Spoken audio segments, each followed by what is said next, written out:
Bonjour l'élite, nous sommes le lundi 29 août 2022. Un nouveau soleil se lève sur notre beau pays et aujourd'hui je voulais vous faire une vidéo sur le bordel autour de l'électricité en ce moment. Vous avez peut-être vu passer des graphiques, notamment celui-ci partagé par l'excellent Georges Kuzmanovic sur le prix auquel est négociée l'électricité. On voit que ça fait un x30 en quelques années avec même là jusqu'à il y a quelques mois c'était déjà haut mais pas faramineux, stratosphérique et là ça atteint des trucs démentiels, des sommets démentiel. Vous vous posez peut-être la question de quel va être l'impact concret sur le coût des dépenses, on va dire énergétiques, et pourquoi aussi cette crise, pourquoi l'électricité devient aussi chère. Et ben, je vous propose de faire une petite vidéo pour y répondre. Alors, je vous fais d'abord un résumé, comme ça vous pouvez quitter la vidéo dans quelques dizaines de secondes, vous avez tout, et après si vous voulez rentrer plus dans le détail, je vous en donnerai plus après le générique.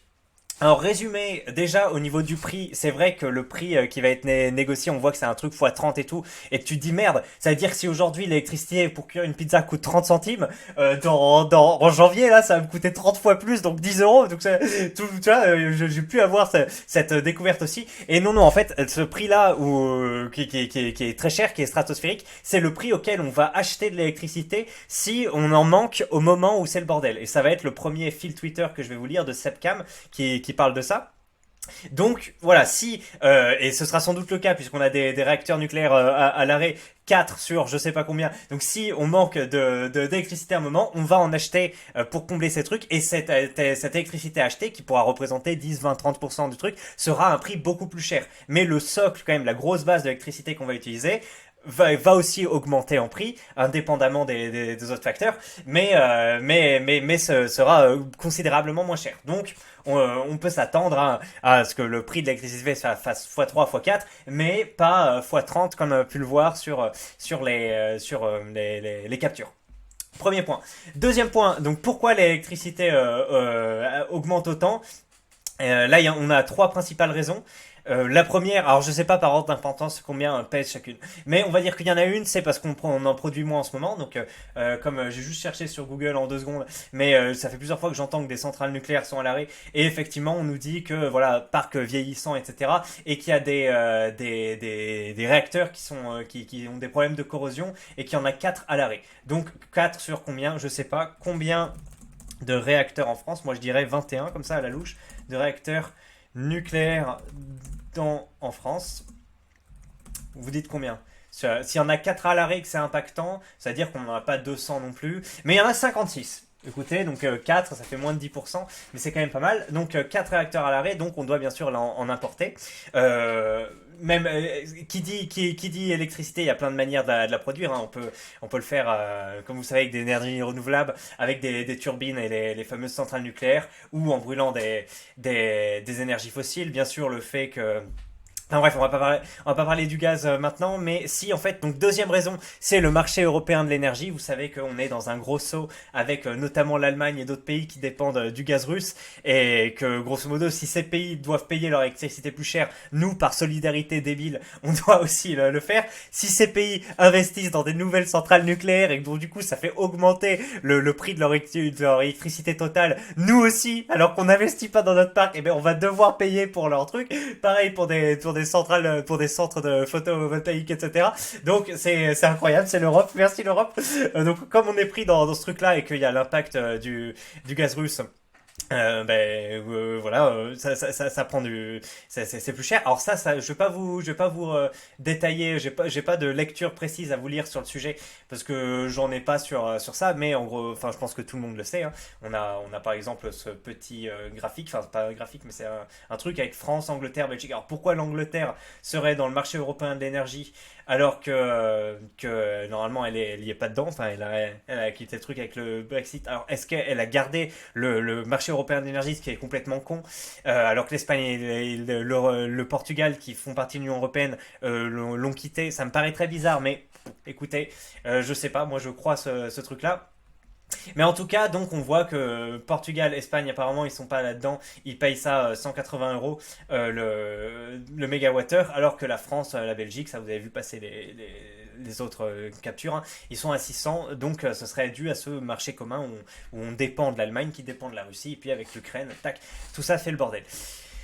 Ça, c'est la deuxième raison. Un premier réacteur à l'arrêt, deuxième marché commun européen. Troisième truc, c'est aussi dédié à l'Union européenne, enfin c'est à cause de l'Union européenne, et on va pouvoir en parler plus en détail puisqu'il y a Fabien Gay qui serait apparemment le directeur de l'Humanité, qui a fait une jolie explication aussi là-dessus.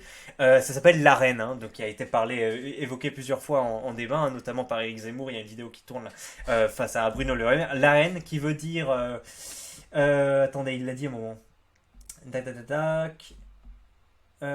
Mince. Bon, je crois. Ah oui, c'est ça. Accès régulé à l'électricité nucléaire historique. En gros, on veut privatiser la distribution de l'électricité. Donc on vend à un prix pas très cher de l'électricité à des connards qui servent à rien, qui vont eux après dépenser de l'argent dans du marketing pour appeler des gens ou que sais-je, pour qu'après les gens achètent leur électricité à eux plutôt qu'à EDF, sauf qu'ils créent aucune valeur.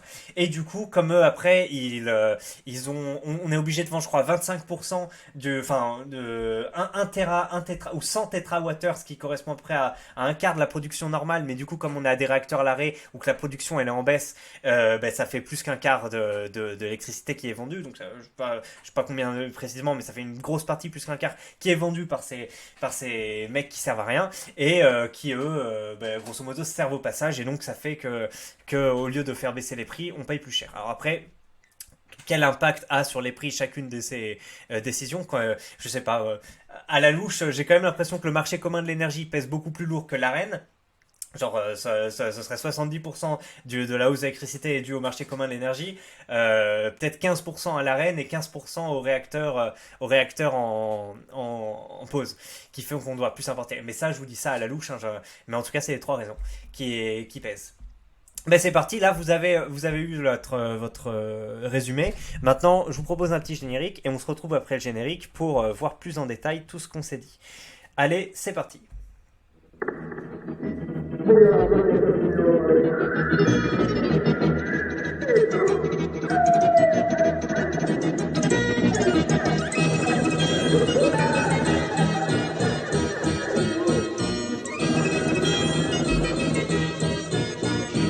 Normaux avec des gens normaux. Hop. Ah oui, d'ailleurs, je me suis dit, tiens, j'ai pas préparé de choses pour parler des mouvements en Angleterre qui payent pas leur électricité. Je ferai peut-être une petite vidéo dessus. Parce que oui, on se dit aussi pareil, en France, si tu payes 10 fois plus cher ton électricité, ça coûte 100 euros aujourd'hui, ça coûte 1000 euros demain, je vais pas la payer, ou alors je m'associe avec d'autres gilets jaunes et on va... on va mener un projet d'envergure. Tu vois ce que je veux dire? D'ailleurs, j'allume pas ces trucs d'électricité me foutent tellement bourdon que je mets pas la lumière là. C'est pour ça que je suis un peu dans la pénombre. Mais bon, que voulez-vous? C'est comme ça. Mais voilà, je ferai peut-être une deuxième vidéo sur ces réactions par rapport à ça. En tout cas, là, c'est la vidéo explicative et on se lance dans la première explication par Sepcam qui nous explique pourquoi on ne va pas payer 30 fois plus cher comme on pourrait le voir sur les graphiques, mais juste une petite partie. Et en plus, c'est assez petit, hein, c'est assez court. Ok, un petit fil sur le prix de l'énergie, après avoir vérifié un peu mes données. Le prix que l'on voit passer, 1500 euros par mégawattheure, sont ceux auxquels la France devra payer son électricité en 2023, si elle doit acheter en urgence à cause de pics par exemple, ou par manque de production. Excusez-moi. Il s'agirait des prix des besoins en plus, pas des prix que vont nous coûter le mégawattheure. Si par exemple on consomme 220 térawattheures mais qu'on n'en produit que 200, il faudra acheter 20 térawattheures à 1500 euros le mégawatt. Mais si le prix de production du mégawattheure est de 50 euros, environ le prix du nucléaire, et en imaginant que toute l'électricité française est nucléaire, ça veut dire qu'un coût moyen et donc là il fait un calcul, sera donc de 180 euros du mégawattheure au lieu de 150 euros, mais pas 1500. En gros, il dit, si tu as une petite partie que t'importes, que tu payes au moment à 1500, enfin bref, il fait une moyenne entre l'énergie que tu produis chez toi avec le nucléaire qui est pas trop cher et l'énergie que tu achètes, et ben ça fait un coût moyen de 180 euros au lieu de 50, donc on multiplie par 3, 4, et donc tu vas payer sous ta facture à fin x3 ou x4, ce qui est beaucoup. Déjà, je sais pas, un foyer monoparental qui paye 80 euros d'électricité, il n'a pas beaucoup de marge de manœuvre, hein, ça dépend s'il y a des enfants ou autre, mais tu passes ta facture de 80 à 320 euros, tu avais peut-être une marge de 200 euros, elle saute et t'es dans le rouge. Donc oui, c'est déjà énorme, 4 fois le prix de l'électricité, mais c'est pas non plus x30. Voilà. Ces prix proviennent en partie d'une forme de spéculation sur un problème rencontré sur les centrales nucléaires françaises, la corrosion sur contrainte. On a pu en parler dans l'introduction. C'est un problème qui affecte les circuits de sauvegarde, c'est-à-dire des circuits chargés de refroidir le cœur en quelque sorte. L'arrosé de bord s'il y a un accident majeur. Est-ce que vous avez vu la superbe série, la mini-série en 4 ou 5 épisodes Tchernobyl, qui est sortie il y a 2 ans, je crois. Si vous ne l'avez pas vu, vraiment, regardez-la. C'est l'un des meilleurs programmes télévisés que j'ai pu voir depuis longtemps. C'est très instructif et il y a des scènes tout à fait marquantes, tout à fait incroyables. Nous, on n'a pas grandi avec cette catastrophe, on a un peu oublié, mais c'est vrai qu'à un moment, ils ont envoyé des mecs un peu se sacrifier hein, pour enlever les déchets nucléaires. Ils s'appelaient les liquidateurs. Bah, ils mettaient comme un peu des robots, ils se mettaient des parties métalliques pour empêcher et en plastique pour empêcher comment s'appelle, les particules qui transpercent tout là de transpercer. Et il y a plein de scènes marquantes, hein. Un pompier qui est envoyé en premier et qui après il y a toute sa peau qui se décolle quand il est à l'hôpital. Il y a les mineurs qui vont travailler en dessous alors qu'il fait super chaud. Il y a l'hélicoptère qui va lâcher du ciment en fait, comme il y avait encore des parties qui étaient en fusion et qui émettaient je sais pas comment on appelle ça, des protons peut-être, enfin je sais plus, mais c'est en gros, vous savez comment ça marche, hein, on a vu ça normalement, enfin peut-être pas ceux qui ont fait ES ou autre, mais on a vu ça en cours de physique. T'as un gros noyau, enfin un gros, pas noyau, mais si je crois que c'est un atome, enfin un gros atome ou un gros noyau qui a plein d'électrons ou je sais pas quoi, et t'en envoies un autre super vite, et du coup en arrivant ça pète le gros noyau, et comme le gros noyau il a plein de petites parties, ça fuse partout, et après ça va faire des réactions en chaîne, ça va péter d'autres gros noyaux qui vont faire exploser en plein de morceaux, qui vont péter d'autres gros noyaux, et le fait de faire ça, ça fait énormément d'énergie, et puis après t'envoies de l'eau sur cette barre très chaude, l'eau se transforme en vapeur, la vapeur sous pression fait tourner des énormes turbines, et avec un système d'acupression ou je sais pas quoi, ça transforme ça en électricité. Donc ça fait ressortir de l'eau chaude, ça te fait pas de CO2, hein, voilà, éternel débat sur... Enfin, c'est pas un débat, c'est juste... c'est pas carboné, l'énergie nucléaire.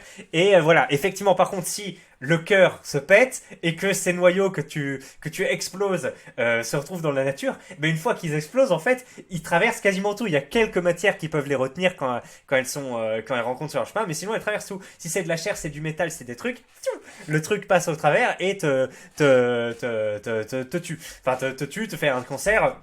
Ça fait des problèmes, ça détruit les cellules qui doivent se renouveler, bref. Et si tu envoies un robot ou autre, ben, ça va couper certains composants et donc du coup le robot se pète. Et c'est pour ça qu'il y a un hélicoptère qui veut lâcher du ciment. Je sais pas si c'est une histoire vraie, c'est vraiment arrivé, mais t'as cette scène où l'hélicoptère veut lâcher du ciment et les circuits coupent et l'hélicoptère se crache. Tu dis merde, la toute puissance de l'URSS avec leurs machines et tout n'est pas capable de recouvrir de béton ce cœur en fusion. Donc il y a ce truc-là. Puis l'un des meilleures parties, moi, alors je me touche beaucoup le nez, hein, c'est pas dû à une consommation quelconque, hein, je sais pas. Peut-être que c'est la reprise des vidéos qui me fait un peu stresser, mais et du coup, vu que j'y pense, je me touche plus le nez, mais bref. Donc on était où? Et comme je commence à gratter, ça gratte de plus en plus, c'est comme un mouton de moustique, mais bon, c'est un problème. On a été où? Oui, moi, ma scène préférée, c'est dans le dernier épisode où il y a le procès et où il y a l'expert en nucléaire qui explique comment s'est passé ce bordel, quoi, en grosso modo, pourquoi il y a eu une surcharge qui a fait que la centrale a explosé. Et c'est trop bien parce que même pour un néophyte complet, je crois que je l'ai déjà dit dans une vidéo, même pour un néophyte complet, ça nous parle avec son schéma là. En gros, il dit une centrale nucléaire, c'est un mix entre de l'énergie positive et négative. Et il dit en gros, à un moment, il y a eu un problème, je sais plus pourquoi. Et donc il y a eu de l'énergie positive en plus. Sauf que comme ça fait un déséquilibre, et bien en fait l'énergie négative est partie et donc ça a gonflé d'énergie positive. Donc là il restait quasiment plus d'énergie positive et puis finalement il restait qu'un truc. Et puis sauf qu'il y a eu je sais pas quoi et là toute l'énergie positive elle est là et ça augmente, ça dépasse le seuil, ça a explosé. Ce moment-là est incroyable dans le dernier épisode et t'as l'impression de tout à fait comprendre comment fonctionne un cœur nucléaire quoi. C'est vraiment pas mal. Donc je vous conseille vraiment cette mini-série faite par HBO, ceux qui ont fait ils ont fait quoi? Ils ont fait Game of Thrones, le trône de fer. Voilà. Donc bref, et donc là il parle de l'arrosé de bord. Oui, effectivement, je suis pas un expert, mais ça me parle dans la série. Je crois qu'il parle de bord à un moment. Bref, ah oui, parce qu'il dit ce truc-là qui avait à l'air, c'était du bord. Enfin, je sais plus. Allez, c'est un problème systémique. Ah, il y a d'autres problèmes qui sont systémiques. Donc EDF doit vérifier toutes ces centrales. Si le problème est présent, la centrale doit être arrêtée jusqu'à ce que le problème soit réparé. Voilà, merci de nous expliquer pourquoi il y a des trucs à l'arrêt. Donc apparemment 4 réacteurs sur 56. Actuellement, il y a 12 réacteurs arrêtés. Ben putain. D'accord, bah excusez-moi, moi quand j'ai vu 4, mais d'accord, apparemment il y en aurait 12. Ce qui nous enlève environ 55 000 mégawattheures de production. Quant aux autres, l'autorité de Sitter a accepté que les diagnostics soient étalés pour des raisons de ressources humaines. EDF espère faire redémarrer ces 12 réacteurs sur leur dernier trimestre, mais ça pourrait échouer. Dans ce cas, on arriverait dans l'hiver avec environ 300 térawattheures de production, sachant qu'on en colle environ 280. Donc c'est tendu. Je sais pas ce qu'on va dire colle 280. Clairement, cette année, on ne vendra pas d'électricité. Oui, c'est vrai que la France est voilà, pays du nucléaire, etc. Grâce à qui d'ailleurs Pompidou, je crois. En tout cas, c'est sous De Gaulle. Hein. Oui, parce que De Gaulle, il voulait être indépendant. Il a vu enfin bref, des deux puissances. Il a vu que l'arme nucléaire c'était stylé. Il voulait que la France soit pas un larbin de l'Union européenne ou enfin qui n'existait pas, existait mais en tant qu'exact l'Europe bien sûr, ou des États-Unis. Donc il s'est dit vas-y on va être autonome et ils ont beaucoup investi dans des centrales nucléaires. Donc on a cette chance là d'être autonome et voire exportateur. Sauf que là, on ne sera pas exporté. En même temps, si sur 56, t'en as 12 qui sont baisés, pourquoi ils sont baisés? Parce que y a des mecs il y a 60 ans, il y avait du budget, ils ont investi, mais sauf qu'entre-temps, la France est partie en couille et qu'en plus, il y a plein de mouvements anti-atomes, donc allez, c'est bon, ça... On va arrêter d'en parler, mais quelle tristesse, putain, quelle tristesse.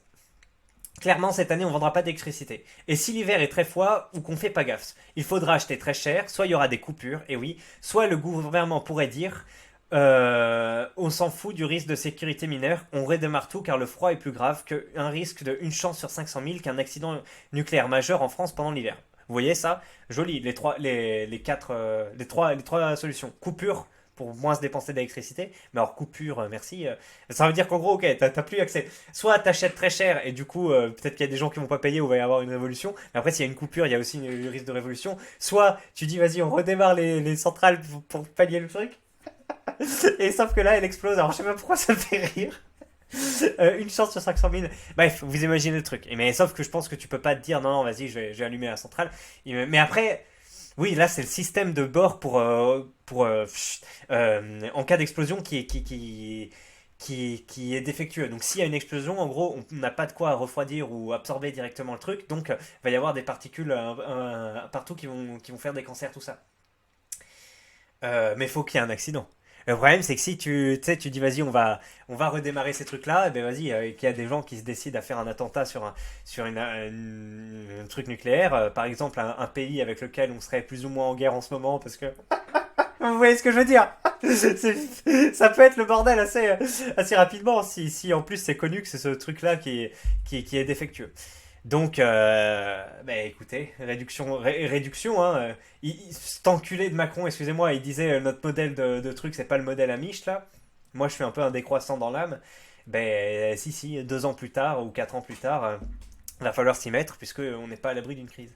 Allez, après, il est certain, et d'ailleurs, c'est en prévision de ces putains de crises qu'on vante des modes de vie décroissants. Voilà, après, il y a des mecs, les pauvres, ils disent non, on va pas se restreindre, etc. Les riches se restreignent pas. Il y a des libertariens de base qui disent non, non, moi j'ai envie de faire du 4x4, j'ai envie de faire des trucs, etc. J'en ai rien à foutre. Il y a les mecs qui est relativistes, qui se disent, ce qui est vrai aussi, mais bon, bref, que la France, c'est qu'un tout petite partie des émissions dans le monde, et que c'est pas parce que tu fais des efforts particuliers que ça a changé le monde. Oui, mais là, on parle pas de changer le monde, on parle de se préparer à un effondrement déjà du pays dans un premier temps. Mais bref, il y a plusieurs trucs. En tout cas, habituez-vous à mettre plus de vêtements sur vous et moins de chauffage, à privilégier de marcher à pied ou autre, ce genre, au lieu de se déplacer en voiture. Enfin bref, ça c'est du bon sens et c'est pas parce que c'est pas très impactant que c'en est ridicule. Allez.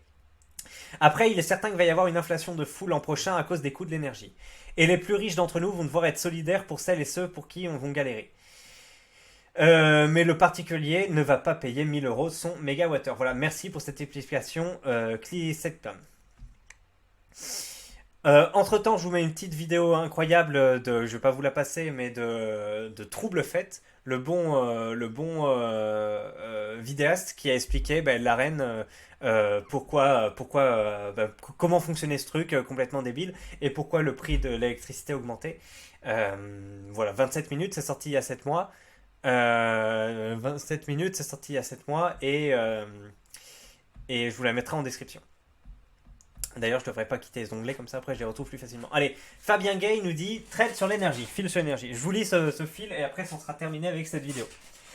Le véritable scandale de l'AREN et du racket organisé dans le secteur de l'énergie. Jusqu'en 2007, EDF possédait le monopole public du marché de l'électricité en France. C'était il n'y a pas si longtemps, 15 ans. Elle produisait, transportait et distribuait l'électricité aux usagers.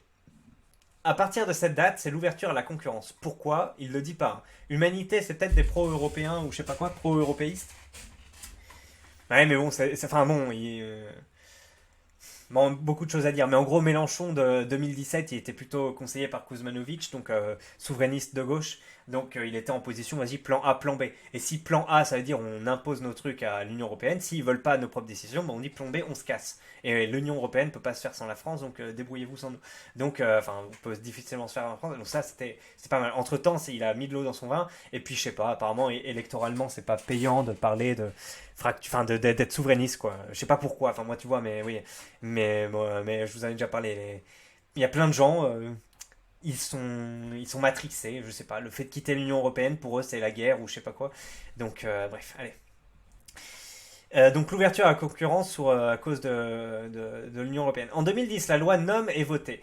C'est l'organisation du nouveau marché de l'électricité, créé de toutes pièces, et l'invention de l'AREN. L'AREN signifie accès régulé à l'électricité nucléaire historique. Depuis 2011, EDF est obligé de vendre à ses concurrents alternatifs une part de sa production nucléaire. C'est à peu près 25%. Un quart de sa production nucléaire totale lorsque tous les réacteurs fonctionnent, ce qui est loin d'être le cas actuellement. Ben oui, il y a 12 réacteurs arrêtés sur 56. Donc 56 moins 12, ça fait quoi? Ça fait 44. Bon, attends, on va tout simplement diviser 12 par 46. 12 divisé par 46, ça va nous donner le pourcentage. 26%. Donc il y a 74% de notre truc qui est actuellement fait. Et donc eux, ouais, bon, grosso modo, donc les 24%, c'est eux qui les prennent. Donc il y a presque la moitié. Attends, non, c'est pas des points, c'est des pourcentages. Mais bref, entre 40 et 50% de l'énergie, du coup, là, vu qu'il y a une baisse de la production à cause du truc, à peu près la moitié doit être vendue à ces dispositifs à la con, là, d'AREN, ces producteurs alternatifs, qui devaient, ça on va le dire après, les mecs devaient investir dans un parc, puisqu'ils ont eu 15 ans pour se servir et prendre des gros bénéfices avec cette connerie. Ils devaient investir dans des moyens de produire leur électricité de quelque manière que ce soit. Et ils l'ont pas fait. Les mecs ont investi zéro argent. Ils sont toujours là à se gaver. Ils servent à rien. À un moment, ils vont être dégagés. Mais là, ils vont être dégagés. C'est pas possible. Il va y avoir des mouvements. Le genre de vidéo que je fais va permettre aux gens de dire ok, mais l'AREN c'est n'importe quoi. Il faut arrêter l'AREN. Et je sais pas, à un moment, les mecs vont pousser ça. Enfin, on va se débarrasser de cette merde qui nous coûte cher et qui sert à rien. Donc voilà. Attendez, on en est où? Oui, pourquoi? Parce que les mecs veulent, l'Union Européenne aime pas les monopoles et ils veulent pas de monopole sur les SNCF, ils veulent pas de monopole sur l'EDF et ils nous imposent ce genre de conneries. Mais ça ne sert à rien, c'est de l'idéologie pure et c'est censé faire baisser l'électricité ou créer des alternatives, ça ne fait rien parce que c'est des putains de mecs qui ont aucun intérêt national en tête, ils veulent juste retirer de l'argent sur le dos de la bête et donc ça fait rien du tout et donc c'est un problème. Allez. Cela devrait permettre aux concurrents directs d'EDF de gagner des parts de marché ou des clients en concurrençant EDF. Sur les tarifs réglementés. Parts de marché qu'ils gagnent souvent avec des pratiques agressives ou trompeuses de démarchage. Oui, c'est vrai, c'est des conneries. En contrepartie, les concurrents d'EDF s'étaient engagés à investir pour produire leur propre électricité dans une période de 15 ans. Résultat, aucun argent investi. Bande d'enfoirés. Voici donc la première arnaque. Jamais les acteurs alternatifs n'ont respecté leur contrat, mais le système perdure coûte que coûte. Pire, régulièrement, ces acteurs demandent à la CRE, la Commission de régulation de l'énergie, d'augmenter le prix des tarifs réglementés pour rester compétitifs par rapport à EDF. C'est-à-dire continuer à faire du profit sur les clients. C'est-à-dire que eux, ils veulent continuer à acheter leur énergie pas chère, mais ils demandent à ce que le prix auquel les clients finaux, donc les seuls qui comptent, payent ce putain d'électricité, pour aucune raison que ce soit plus cher que ce que produit EDF. saloperie. Une part non négligeable des augmentations n'est donc pas due au coût de l'énergie, mais bien créée pour faire jouer de la concurrence fictive, affaiblir EDF et enrichir les acteurs alternatifs. C'est comme des sangsues. C'est des sangsues posées sur EDF. C'est ce truc incroyable hein, qui nous permet d'avoir de l'électricité pas chère. Une sangsue posée sur les consommateurs finaux, nous voilà, hein, c'est le peuple. Et t'as aucun intérêt, juste quelques gars, mais s'il faut en plus c'est même pas des Français, s'il faut ils sous-traitent leur marketing et tout à des centres d'appel au Maroc ou en Afrique, enfin le Maroc est en Afrique, bref, à ce truc sert à rien, aucun Français en bénéficie, juste quelques spéculateurs ou des milliardaires qui ont pu investir, ou millionnaires, je sais pas, qui ont pu investir, au groupement de personnes qui ont de la thune, qui ont pu investir sur ce truc-là, ces dispositifs alternatifs. Ah, c'est un sujet qui est quasiment pas abordé. Enfin, si, c'est abordé par les souverainistes, par les communistes, tout ça, mais putain, allez. Donc, ces acteurs alternatifs ne font que facturer leurs clients. Ils ne produisent rien, ne transportent rien, mais font des factures. Chaque année, ils font leurs prévisions pour l'année suivante et demandent à la CRE des quotas.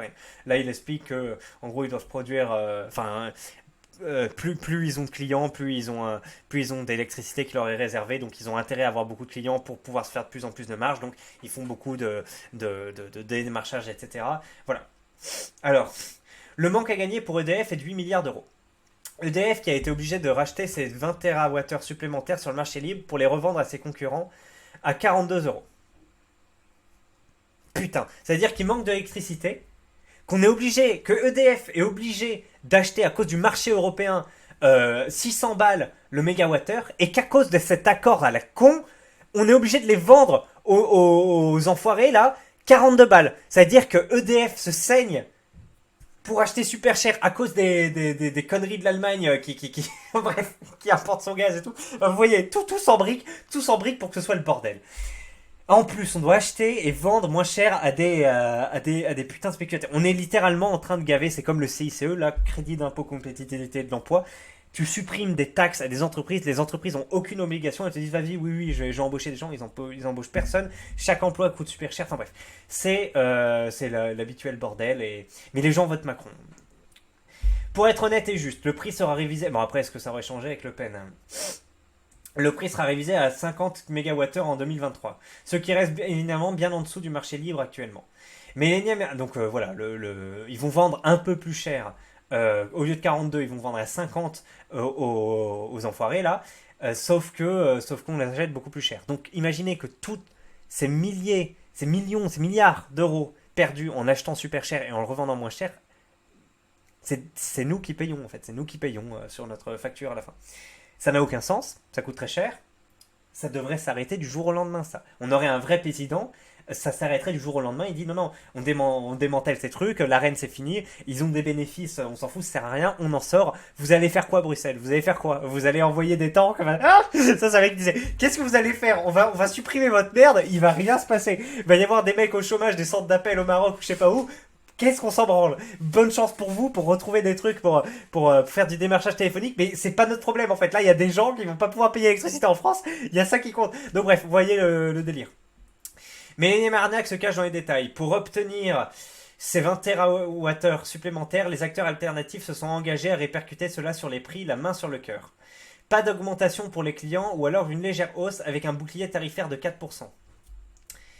Et donc il dit qu'il y en a qui font pas, qui augmentent les prix, comme Home Energy qui a augmenté les prix de 70%. Durant les prochains mois, certains acteurs pourraient se retirer du marché et laisser des dizaines de milliers de clients sur le carreau qui devront rapidement se retourner. Mais les libéraux de tout poil vous disent, ce n'est pas grave, c'est le marché, tu peux changer d'opérateur à tout moment. Celui qui change d'opérateur, c'est pourtant que cela ne se fait pas en un claquement de doigts. Mais le pire, c'est qu'il se cache une autre arnaque encore plus grosse. En effet, les quotas AREN dont dispose chaque acteur alternatif sont le fruit d'un savant calcul. Ah ben ça c'est le quota dont je vous ai parlé tout à l'heure, qui doivent avoir plein de clients pour après avoir des plus gros quotas, etc. Et donc voilà. Ah oui, et en fait, ils disent, oui, s'ils arrivent à faire croire qu'ils ont plein de clients, mais derrière qu'ils n'ont pas beaucoup de clients, ils peuvent revendre leur énergie au marché libre. Donc attendez, vous comprenez ce que je dis. En gros, ils disent qu'ils ont 8000 clients à un moment, parce que à des moments où il y a beaucoup de clients, ils arrivent à faire leurs statistiques, et du coup, ils en ont 8000. Sauf que sur le coup, ils en ont que 5000. Donc, ils ont un surplus de 3000 clients théoriques qu'ils n'utilisent pas, c'est ce qu'il nous a expliqué. EDF a acheté le truc 600 euros. EDF leur a vendu 50 euros. Mais c'est 42, 50 euros. Donc ils ont 3000 TWh, là, enfin 3000 clients équivalent mégawattheure, tétrawattheure d'électricité à 50 balles. Mais ils ont pas enfin ils ont pas d'usage à truc. Et ils vont se dire quoi? Oh bah tranquille, on va le revendre à 600 euros sur le marché libre, vu qu'on est dans le marché libre. Vous vous rendez compte ce qui se passe? EDF achète un truc cher, le vend moins cher et le mec le revend et se font de la thune littéralement, virtuellement sur rien. Ce truc-là est absolument incroyable. Attendez, je vais. Enfin, je vais faire quoi? Je vais retweeter, d'accord? Moi, bravo, t'as retweeté. Mais qu'est-ce qu'on fait en fait là? On fait ça, je vous dis. euh, on peut pas accepter ça en fait. À un moment, il y a des têtes qui doivent se détacher de leur corps. Enfin, ça, c'est pas possible. En 2022, avec toutes les avancées philosophiques, mathématiques, tu vois, vous voyez l'aboutissement de millions d'années d'évolution et de millions de toutes les avancées sociales et tout. Le fait qu'on accepte ça, c'est qu'on est des grosses putes. On peut pas le dire autrement. Ça n'a pas lieu d'exister et enfin non non c'est vraiment un motif de décapitation, d'écartèlement ou que sais-je. On n'est pas sur de la logique. On est en train de nous baiser pour rien. Alors allez, on continue. Il est temps d'en finir avec ce système abscon qui ne bénéficie qu'aux traders et actionnaires de ces acteurs alternatifs. Et de recréer un grand service public de l'énergie détenant un monopole public. L'énergie est un bien commun, doit sortir des griffes du marché. Tout à fait. Et après, il y a les mecs qui disent non. Enfin, je sais pas, il y a des gens qui ont peur des monopoles, tout ça. Allez, bah, c'est terminé. Excellent ce fil. On a parlé de tout ce que je voulais. 31 minutes, ça fait un peu long, mais c'est toujours ça. Je couperai peut-être un petit passage de cette vidéo si ça commence à chauffer pour moi. Non mais putain, on est d'accord que ça a aucun sens. Et on n'a aucun poids là-dessus. Je veux dire, d'accord, on va faire des manifestations et tout, et qu'est-ce qui va se passer? Ça va pas changer. À un moment, il faut terroriser les terroristes, on dirait. Enfin, ça, c'est une décision qui devrait être prise du jour au lendemain, là, et qui ne devrait pas y avoir à tergiverser. Et comment tu fais pour pas avoir à tergiverser sur ce coup-là? Ben, t'es obligé d'user de violence, parce que ou plus personne paye, ou alors voilà, tu fais un gros mouvement, plus personne paye l'électricité, et ben, ils sont obligés de faire ça. On va pas aller saboter les réseaux électriques, ça aurait pas de sens, on se tirerait une propre balle dans notre pied. Donc, pas payer l'électricité, aller chier devant les maisons des mecs qui ont voté ça. Ou... Enfin, bref. Allez, je vous souhaite une excellente journée, l'élite. On se retrouve sans doute demain pour une autre vidéo. Et bah, à la prochaine. Ah oui, je voulais faire des trucs tirés du forum, j'ai oublié de le dire, mais c'était quand même plus clair sur Facebook, sur Twitter que sur le forum. J'ai cherché un peu sur le forum, hein, et puis surtout que c'est une question qui revenait énormément. Hein, pourquoi l'électricité augmente sur le forum? Il y a plus d'une vingtaine de topics, hein, qui demandent ça. Mais bon, c'était mieux formulé sur Twitter. Voilà, on se retrouve bientôt avec des vidéos sur des délires du forum et des risitas. Allez, à demain, salut.